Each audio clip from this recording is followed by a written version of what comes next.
அது மட்டுமின்றி கடும் வெயில், கழிப்பறை பற்றாக்குறை, அதிக விலையில் உணவு என மாநாடு நடந்து கொண்டிருந்த போது ஆங்காங்கே எழுந்த சில சர்ச்சைகளை தவிர பெரிய அளவில் எந்த அசம்பாவிதங்களும் இன்றி மாநாட்டை நடத்தி முடித்தது வெற்றிதான். ஆனால் இவ்வளவு பிரம்மாண்டமான இந்த கூட்டம் எல்லாம் தேர்தலில் வாக்குகளாக மாறுமா என்பதே தற்போது அனைவரது முன்னாலும் இருக்கும் மில்லியன் டாலர் கேள்வி. இந்தியாவில் குறிப்பாக தமிழ்நாட்டில் அரசியல் கட்சிகளுக்கு கூட்டம் கூடுவது என்பது ஆச்சரியப்படக்கூடிய ஒன்றல்ல. இருப்பினும் சினிமா நடிகர் என்று வரும்போது அவரை பார்ப்பதற்காகவே கூட்டம் கூடுவது என்பது இயல்புதான். இதனை நிரூபிக்கும் சில சம்பவங்களும் மாநாட்டில் நடந்தேறின. மாநாட்டுக்கு வந்தவர்களில் பெரும்பாலானவர்கள் விஜய் என்ற பெயருக்காகவே வந்திருக்கின்றனர்.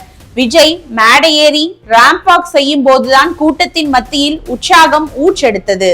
விஜயின் ராம்ப் வாக் முடிந்த கையுடனே பலரும் மாநாட்டை விட்டு வெளியேறிய காட்சிகளை நேரலையில் பார்க்க முடிந்தது.